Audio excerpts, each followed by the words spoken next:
we can look at the example now. We can this video this video will entirely be just the example that we worked out. I'll go through it slowly so you have time to understand what's going on this time, hopefully. If you open, delete everything we did yesterday, download the new copy that's there in my folders. You know where it is in my folders. It will be in files, as always. Week 9, your myrecitation.html file will be there. And okay, this is how your web page looks. We know what the task is. You have a bunch of books. You have a bunch of students. Forget the functions for now. There's your HTML code, your basic stuff. You have your script tags and your body tag. You're writing functions. We'll be writing all of these functions. We'll be writing the function print array. It just has filler stuff for now, but we'll be writing this in detail. Print reverse, the stuff we saw before. Find average. The same way you're printing stuff, you can just create a counter variable to add everything in your array and do things like find average, find largest index, and cool things like that. This is where your actual code starts. You're defining an array variable name with the variable name names, and your array's contents are Joey, Mary, Tom, Mark, Dave, Eric, and so on. Let's actually do this, right? Let's actually write this down so that it doesn't. You have a lot of variables in this program, and it might be confusing for you. So let's make this easier. Names is a box, right? This box has these strings in it,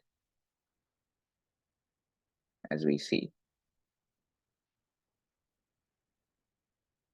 Tom, let me switch back.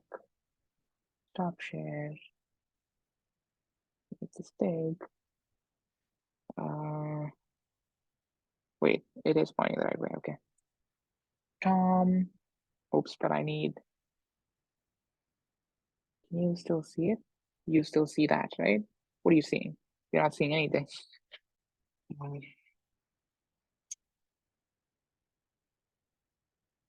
Wait, can I? I'll just write it down. I'll write this stuff down and then show it to you guys.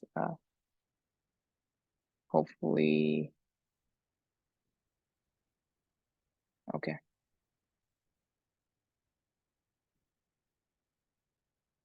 I don't know if you can see it with this, but Mary, Tom,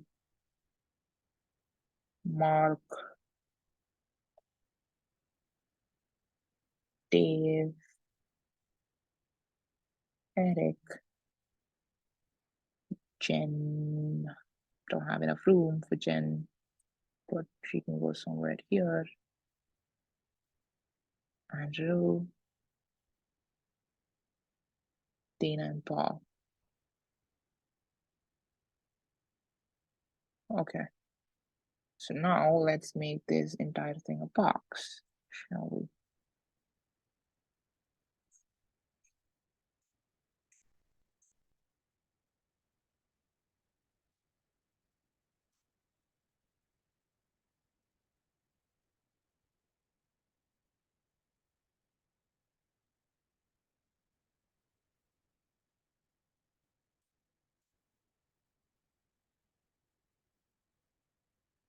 I think you can see it. You should be.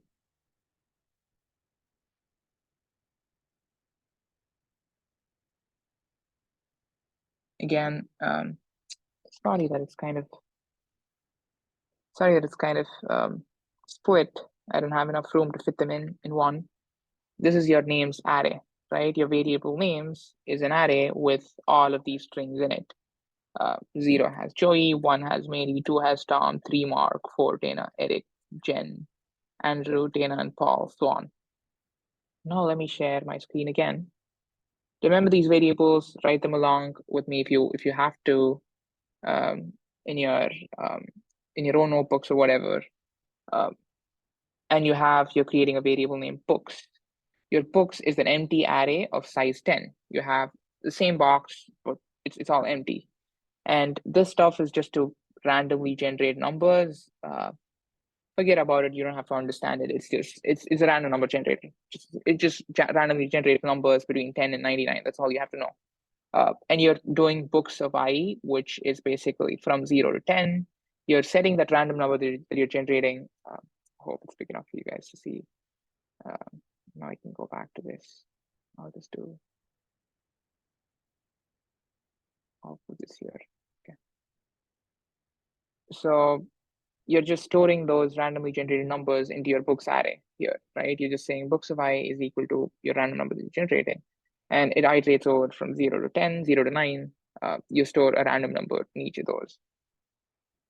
Here, again, in your assignments, please make sure to read your comments. Your comments are for making your life easier and not reinvent the wheel.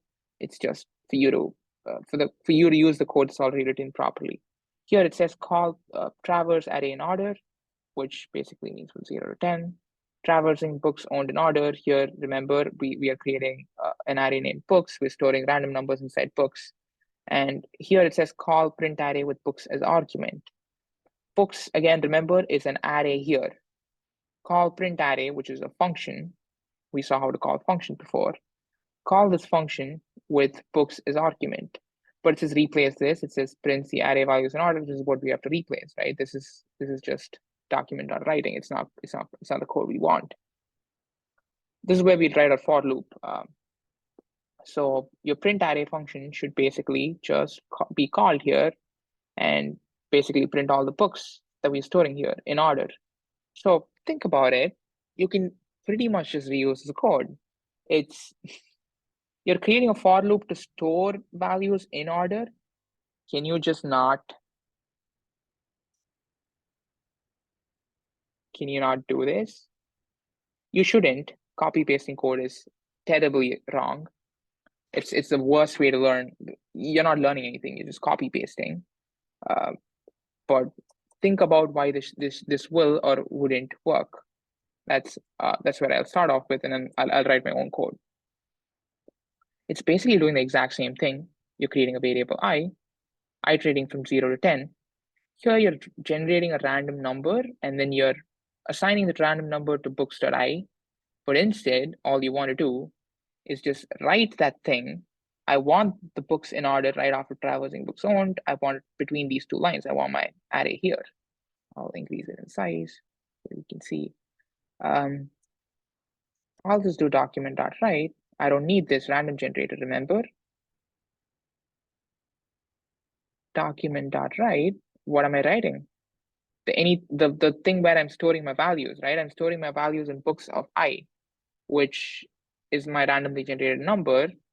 If I just print books of I here, which is document.write here, we don't want to replace this, but we want the PR after the end of the for loop so that it writes everything. And if I do it without a space, you can't kind of distinguish. So I'm just adding a space after my number. It concatenates them as strings because, again, your extra grid assignments, hopefully you understand this by now.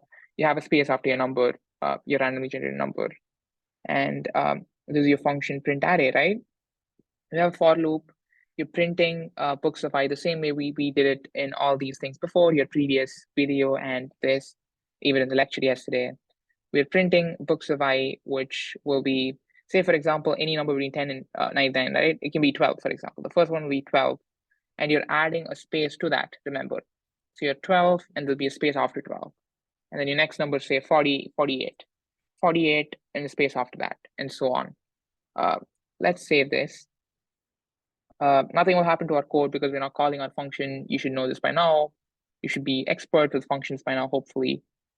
Without calling your function is not going to be executed. That's your function definition. This is the same as just creating a variable and not doing anything to the variable at all. We're creating a variable here, you have to use the variable, right? So your function definition, you have to call your function definition for the function definition to be invoked. And the way you do it is do print array, which is your function name, pass the argument that you want. Remember, they already say here that pass books, but you know why you want to pass books, because you're passing that array and you're basically doing, oops, we did books of I here. Is that a mistake? Will it work? Let's see. Control save. Will this work? It does. That's terribly wrong. Oh, because we're using books. Books is globally defined. We're using VAR.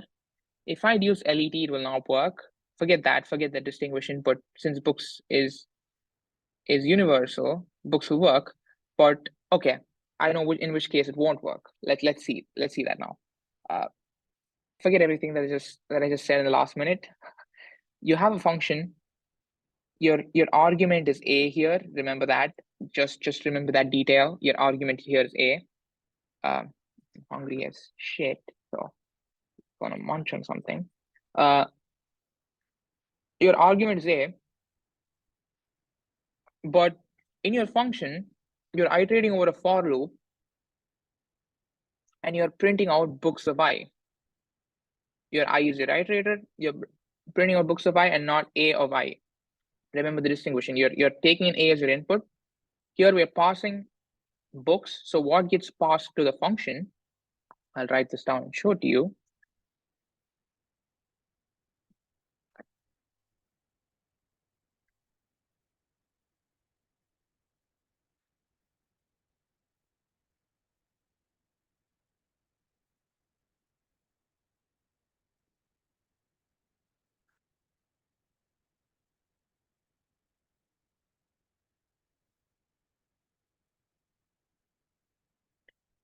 Hmm. Hmm. It basically sets a equal to books when you're passing books to this, right? That's how functions work. You basically pass in books. It sets a equal to books. When you pass in, we have names here. Remember the names of all the students. When you pass names, your A is set to names. But here you just document writing books, and it's always going to write books. So your function is not really generic. It's always doing the one single action that you want it to do, which defeats the purpose of writing a function in the first place. Let's see why that is. Here it says traverse the array in order again, and traversing names in order now. Call print array with names as argument, the exact same function, print array, with names as your arguments, right? What do you think will happen now? Ideally, if I do the exact same thing, my names array will have Joey, Mary, and whatever. It should do Joey space, Mary space, so on from 0 to all the way to 10, which is until Paul. But what do you think will happen here? It won't do that. A giveaway. It's going to print the exact same thing. So it says traversing books owned in order. You have all the books. Traversing names in order, which is what we're printing here. Traversing names in order. We're doing a BR. Remember, document.write can have HTML tags in it. When you put in a BR, you have a space, and you're just doing print arrays, print array names, but it's not printing out names. You see that it's printing out the exact same books. It's because we used books of I here. Instead, it should be A. So this is again you generalizing your whole thing as a formula, right? You're just saying whatever I pass, do the A of I of that, and not just any variable that I'm defining outside my function, which is what we did before. If you do this now, I think this is a pretty cool example. We did the wrong way to understand why it's wrong, and then now it's printing Joey, Mary, Tom, Mark, Dave, Eric in order as defined here. Yeah, it's a good example. I hope that was clear. So now let's traverse the books owned in reverse order. Again, we saw how to do this. Pretty simple. Do we have another function? Forget that, but go through the function call. Traverse array in reverse order, it says. Call print reverse. You're printing out traverse books owned in reverse order. Call print reverse with books as argument. Again, the same way we call print array, but we have another function written for print reverse. It's because you can't use the same function. You cannot do the same for loop. Let's write our own for loop this time. For var I equal to 0. Reverse. What do you do for reverse? My bad. You would do a dot length minus 1, right? Again, because you should be knowing this by now. Your a dot length here will be 10 for both the cases. Your a dot length minus 1 will be 9. And remember, this goes from 0 to 9. So you start off with 9. What is the condition you're checking for? I greater than equal to 0, I minus minus. This basically does the exact same thing that we saw in our previous video where you were iterating backwards. And here you would do document.write. You would write in a of I again, plus the same thing, the same string, so that it's easier to read. And delete this, you'll have the PRs. So another important distinguishing factor, so let's first run this. Let's see if it works. It should work. Reload. Oops, it won't work. I mean, we didn't call it, my bad. Again, you're just defining a function there. You're not calling it here. So you would do print reverse. You would pass books is your argument here, right? And let's do this as well while we're at it. Traverse, array in reverse order. Call the same function print reverse with names as argument here. I don't know why it has an indentation. It shouldn't. Print reverse. Call it with names, right? I'm doing the same mistakes as you guys do.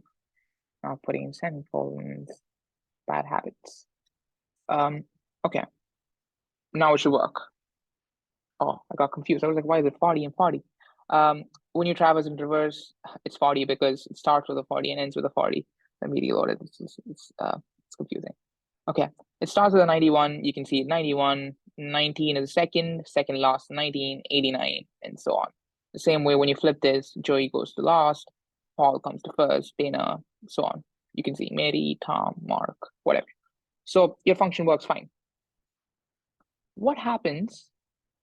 So remember, we're doing document.write here, and then outside the for loop, remember this distinguishing, only document.write, if you click on this, only document.write is within those brackets for the for loop.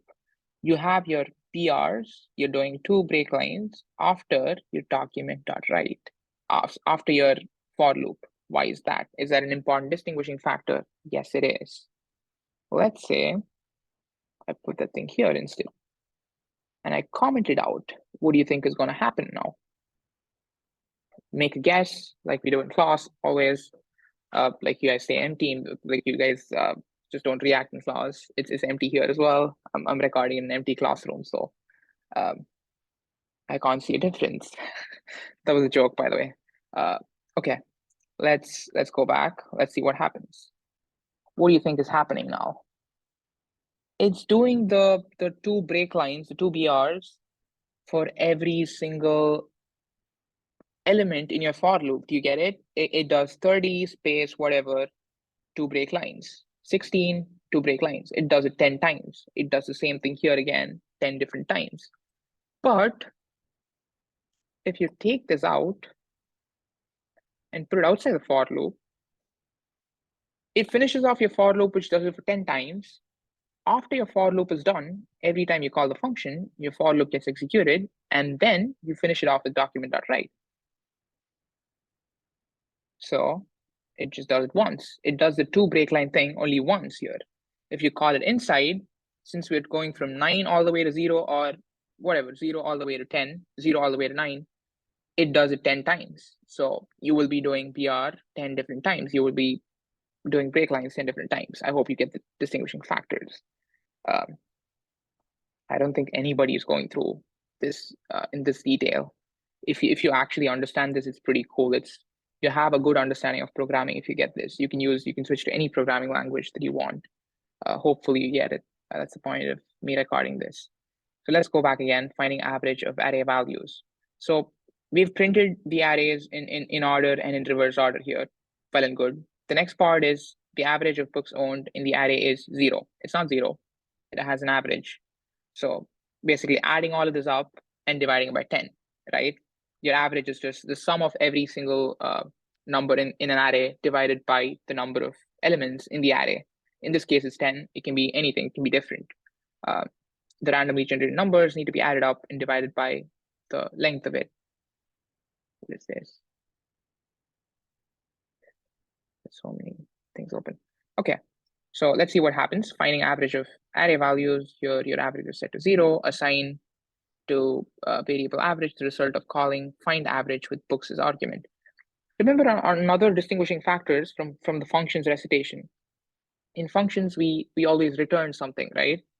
In our functions recitation, I would have even asked you explicitly to always return something. Do you notice that we're not returning anything here? Or in any of the two functions that we've written so far? Why is that? Why do you think that is? Your function has to return something, yes. When you're calling it and storing the value in a variable, it has to return something. In this case, we're not using our function to return a value. We're just writing it. We're using the function to write directly into the document. So instead of doing return in your previous case, where you wanted something back from the function, you could have just done alert directly from the function in itself instead of doing return and then getting the variable. I showed it to you with the return case so that you understand how it returns stuff back. It gets stored in a variable. You can store what it's returning in a variable and then print it out. You can also directly print it out, but it's not going to return anything. When you call it, remember, if you, again, it's recorded, I'm not going to go in detail into this. You were just not calling print array of books. In the last example, you would create a variable, something like, I don't know, in the average case, you would have created something like this, and then you would have assigned your function call to that. So what happens in this case is when you're returning something in print array, it stores the value that the function is returning. You'll have a return statement here, like here, it's returning 0. So let's just use a find average example. Let's not mess this code up. So when I call in this, ideally I would be calling print, is it print average? What is it? Find average. I will be calling find average. Again, let's go through your find average function. Your find average function is returning 0, right? I will be calling find average of something, right? I would be, whatever I call it off, it doesn't matter. Here, again, your average will only be for books and not for names because your names contain strings. Remember, your books contains numbers. So ideally, we'll be doing this, books. And here you're doing document.write. The average of the books owned in the array is plus average, which basically outputs this is an average, the number here, and you're doing 2 BRs. Let's go back and see what happens. It'll still be 0. Yeah, these numbers will change because they're randomly generated numbers, but this is still 0, right? It's because it's returning 0. And in this example, notice in the previous function call, we're not storing it to a variable. We're not calling, when we're calling the function, we're not storing it to a variable. In this case, we're storing average, we're doing variable average equal to find average.books, which basically takes in the returned 0 here, puts it in here, and it says variable average equal to 0. Whatever you're returning gets stored in this variable, and then you're using the variable to print it out. Do you get it? There's a difference between returning stuff in a function and not returning. In this case, you're not returning, so you're just calling the function, and calling the function just prints or outputs or document.write, in this case, a certain thing. But when you're returning something, you have to store what it's returning in a variable, or you don't have to, you can just directly do find average books here, but you get the point. It's returning something, you have to handle what it's returning. You cannot just do print.reverse. You cannot just mention it like this, and it will not work. It will not work. Yeah. So now let's write let's see how to find the average, right? Let's go again. This will be a for loop. Why? Think about why before you even write it. Think about why. I'll finish writing this meanwhile. It's again called a, so it'll be a.length I plus plus. Here, when you're iterating through your array, let me switch back.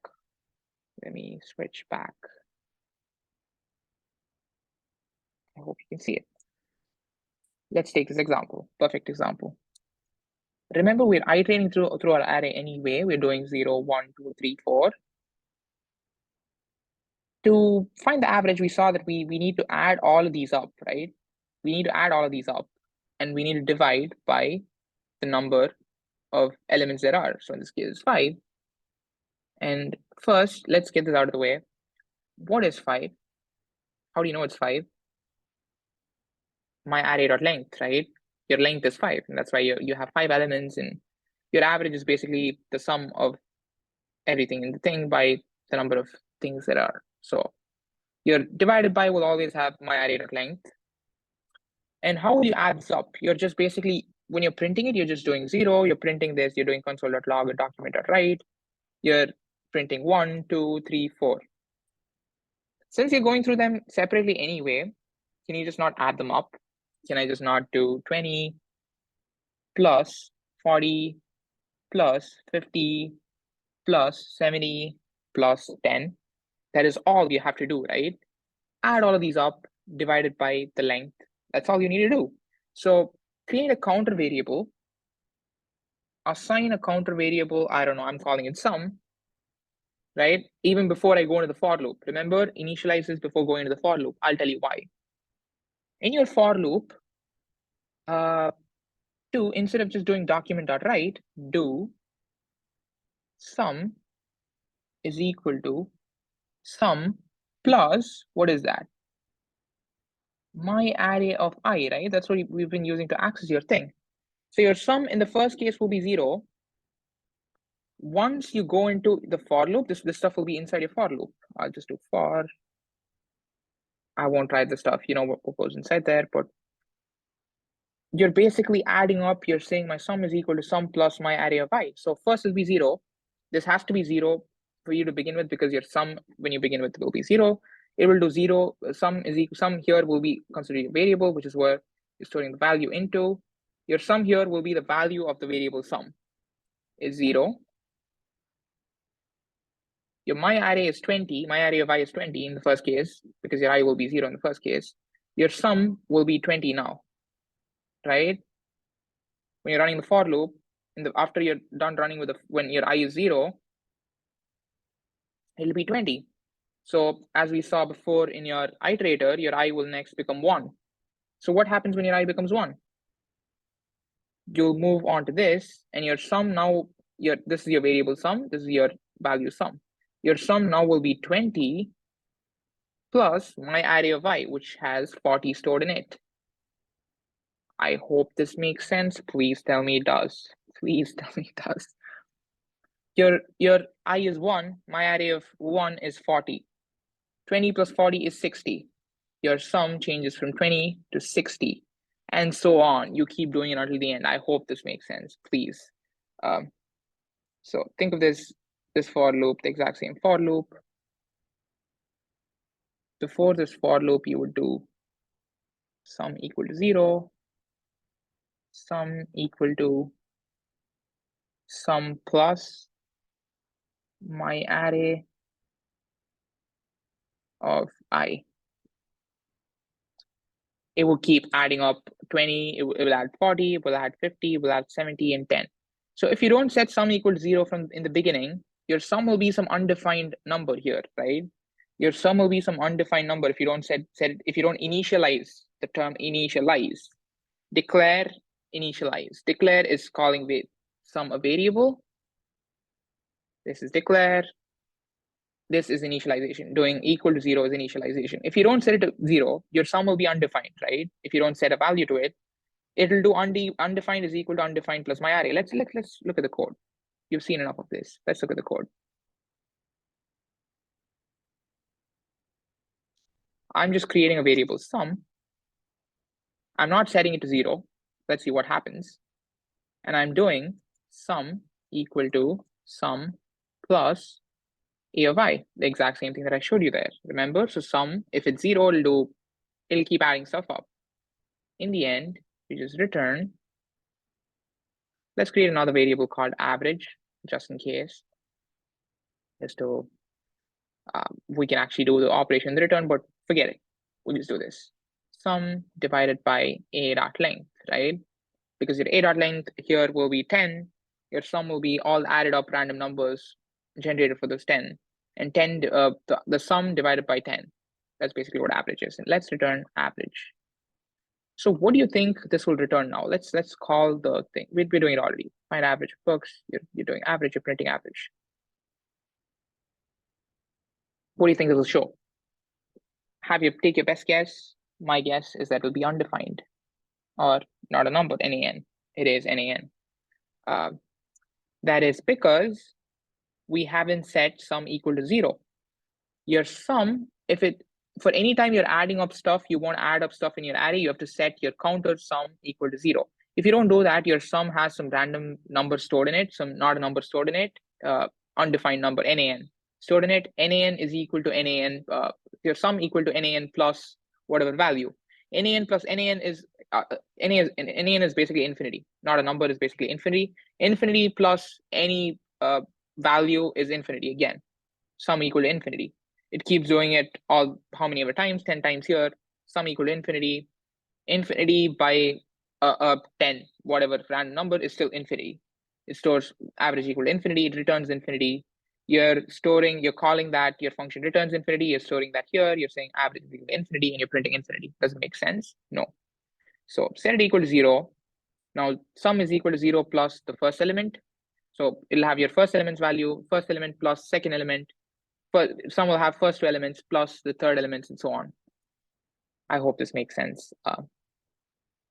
Your average will be 64.1. I can work it out and show it to you. You can work it out. You can pause the video, take a calculator, do it. But I can assure you that it's right.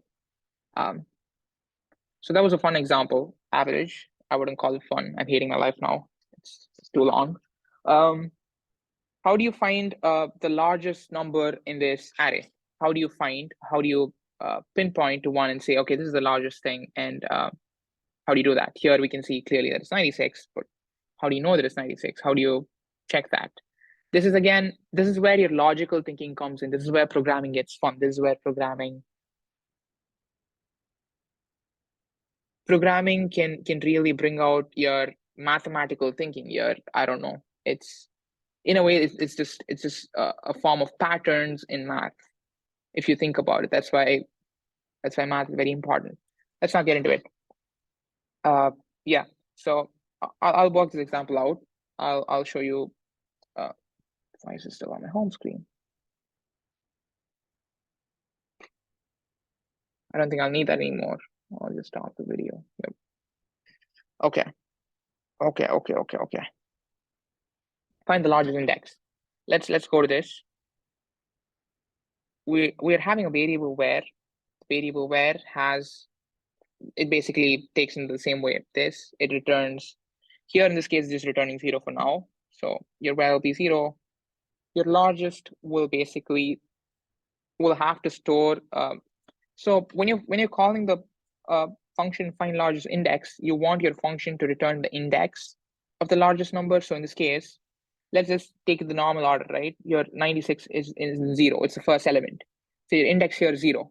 You want your function to return the number 0. And you want to access it by saying whatever. In this case, it's books. You want to access by saying books of 0. Give me books of 0 is exactly what you want, right? But you want your function here in your thing. It says find largest index. It says finds and returns the index of the largest element in the array. Remember, the index in itself is not 96, it's 0.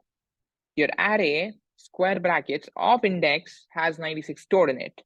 So you just want to return what array of the number inside the square brackets, which here is 0, right? You want your function to return 0. How do you write a function for that? The same way we have a counter variable for sum, we would have a counter variable for largest to don't set it to 0, because if you have negative numbers, in this case, the same way we did sum equal to 0, if you set largest is equal to 0 and all of the contents in your JavaScript array are all negative numbers, say it's minus 10, minus 20, minus 30, minus 40, minus 50. In this case, it doesn't make sense to have minus number of books. But in the case where you have negative numbers, it's a logical error, right? And you set your largest equal to 0. What you want to do is, let me go back. I need my video here. Let me go back. Let me make this sense. Okay. Let's make sense of this, right? So the same way you're adding all of these up, you want to compare your largest, whatever your largest setting, you're setting a largest variable. You want your largest to compare it with every single array, right? Every single element in your array, right? The same way you're doing this, you wanted to pass through each and every one in this, and you want to compare it with each of these and set whatever your largest is to that number, right? In this case, 70. Here, it's an array of 3. My array of 3, 70 is your largest number. But here, as a beginning thing, you can just set your largest number is this, right? Whatever your first element is, just set that as your largest number.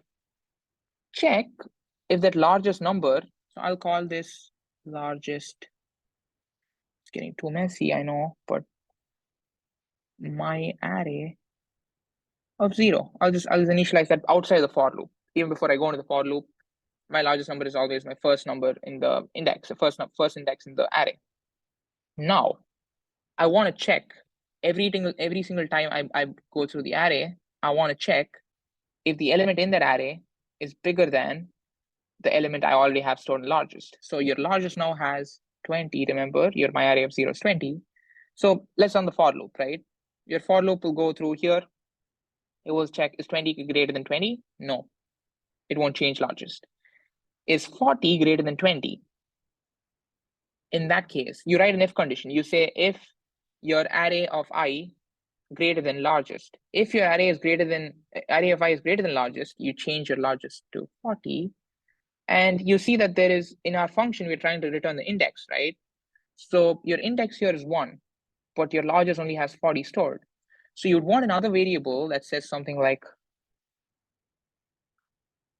largest index and store 1 there, right? So basically I in your example. So here your largest will have the value 40 stored in it, and your largest index will have 1. So now it goes through to the next element. Is 50 greater than 40? Yes. Will it change? Every time it's greater, every time you visit an element that is greater than your element already that exists, you change your largest. That is your if condition. Well, if you're changing that, you have to change your largest index as well, right? Because if your largest index is 1 and you're returning 1, you're going to get back 40 as your answer, not 50 as your answer. But we saw that 50 is bigger. So again, the next time you're checking, is my largest greater than, is my array of I greater than largest? Yes, 70 is greater than 50.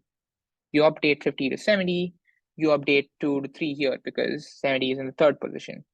Now, what happens? You have 70 stored. Is my array of I, which is 10, is 10 greater than 70? Is it? It is not. It will not even go into the if condition. You write an if condition where you're updating your largest and your largest index. It won't update it, and you just print out your you send your largest index back to your function call, and you access your largest element that way. That's exactly what we're doing. There's a lot of stuff to have covered within the time that we did yesterday, which is pretty ridiculous thinking about it. I don't even know how we did it. I don't know how I'm going to do it for section 7. Hopefully they can just watch this recording. Yeah, largest equal to, we saw, said it is your first element, right? Because if you do 0, and if you're comparing that with the other elements in the array, and if all the other elements in your array are negative, you're going to get your answer back as 0 because your condition is never going to satisfy. Our largest index equal to, the index should always be the number inside this. In this case, the largest index can be 0. I hope you get this, please, please, please. Your index is the number inside your, is the first element. So your first element has the index 0, right? It's not the value, it's the index. I hope you get it, please. var I equal to 0, I less than a dot length, I plus plus. So now inside a for loop, can you have an if condition? You can. Yes, you can. I told you this yesterday. If, what are you checking for? Remember, if your a of I, the element that you're visiting, is greater than largest, which is when you change your largest, right? If the element you're visiting is greater than your largest, you update largest equal to a of I, the value that's stored inside the array. And what will your largest index be? What is your index? Your index is always the thing that goes within your 2 brackets. Your largest index here will be I, the same way it's a of 0 and 0. It's a of I, and your largest index is I, right? So you run through the entire thing, and what are you trying to return? You're returning largest index here. You just want the index because it says returns the index of the largest element in the array. So what it basically does, it checks if every element is greater than so your largest is set to the original biggest, not the biggest, it's temporarily set to the first element in the array.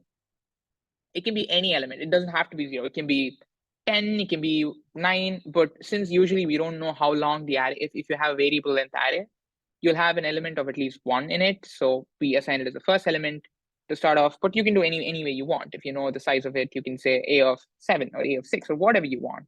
But don't give it a manual value saying 10 or 20, because if you set 10 here, if you set a manual value of 10 here, when you're going through the for loop, and if all of your elements inside the array are less than the value of 10, then it's going to be an issue, right?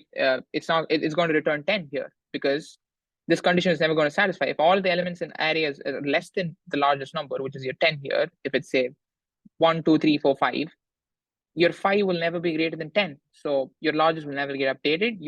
It will return whatever value that's in that. I'll show this. I'll show why that's the case. We'll work that out in an example as well. But this should work now. We should be calling. So where basically has, when we call the find largest index, it returns the index. So your where has the I, the index stored. Your largest will be your books of the index, right? Remember, your where has the index. So it'll be largest of the index. Who basically is the name of the person who has the most number of books, which will be names. Remember, you had the array names. It will be names of where. Simple enough, right? And you're just doing document.write largest number of books is this, in document.write who owns the most books.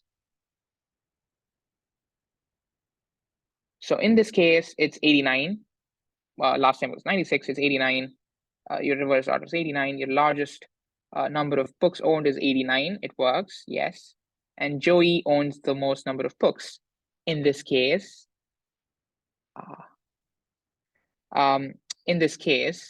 you're setting your A of 0 as 89, and your 89 never gets updated. That's the best case, right? You're setting your largest number is the first thing, and every single time it checks it, it's not. So in the case where I mentioned, say, let's assume you set it as 100. You set your largest 100, for example. Will your largest ever get updated? Because we know that this value always lies between 0 and 19, 10 and 99, right? Your largest will, oh, wait, what?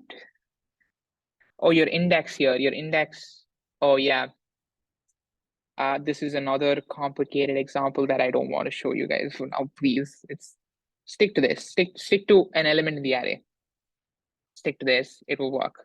If you want to know why it still worked and why it still gave me 77 is the biggest number here. If you want to know why it still gave me 77 here, I don't know, email me, reach out to me, I'll explain it, but I don't want to confuse everybody. This will work. A of 0, index 0. You check if your element is greater than the largest. We've always been seeing elements where it's always first. That's okay. Finally, 84, right? 84 is not the first element, so it works, and it's returning 84. 84, second from last is Dana. It's Dana owns most books. I hope it adds up for you guys. Yeah. So after this is your extra credit, which I don't want to give you an extra credit. I don't want to make life harder for you. Trust me. I want you to try it out. So that's the best way of learning. But if you watch this lecture, if you're watching this, then you can basically get it. I hope you give it a shot before you watch this. Give it your own true shot. That's truly when you understand and you learn. Please, if you're not able to get through to it, or for some reason you've tried long enough, you've tried 2-3 hours and you're still stuck, then you can take a look at this. But doing this will help for your assignment as well. We want to print, like we saw in the recitation yesterday, we want to print the number of stars for the number of books they own. So if Joey owns 81 books, we want 81 stars here, and so on, 99 stars and so on, right? How do you do that? We have a function, I think, here. Do we have a function? No, we don't have a function for that. Okay, let's just do it in here itself without writing a function. Nested loop. Nested loop. I could talk about it for hours again. Should I go into it?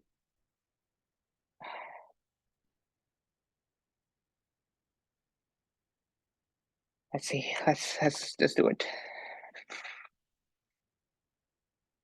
for, so you basically want to print, you have the printing of a bar graph display, number of display of books owned by each person, which is this. You want to print Joey, the first person, the number of books they own, and the number of stars. Mary, the number of books they own, number of stars. Tom, number of books they own, number of stars, so on, right? So you write a for loop again. Surprise, surprise. I less than, what is your, you can use any array here. You can, since you don't have A here, remember your A was your argument here. If you do A here, you're going to get an error. You're going to get an error. I won't even I won't even work it out and show you the error. It will give you an error.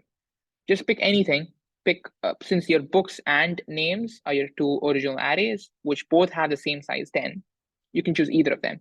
Let's do names dot length. I++, open it. Now we want to print Joey there first. So what's that? What is it? What do you have to write? Document dot write. You would do names of I, right? And then you would also do a BR tag because it's breaking line after printing Joey. So do a BR tag. Then you want to print the number of books they own, which is 81 for Joey in that case. So what would that be? What variable is it stored in? It's stored in books, right? Books of I. Next, can actually do it without nested loops, but let's check it out. Let's check out what nested loops are. Nested loop is basically a for loop inside a for loop.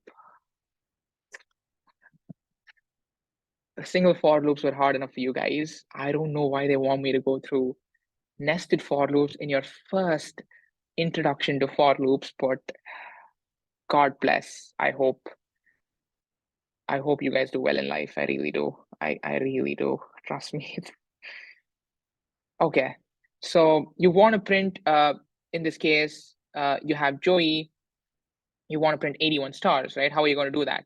So you have a loop where you're running, where you're getting Joey. This will print Joey name.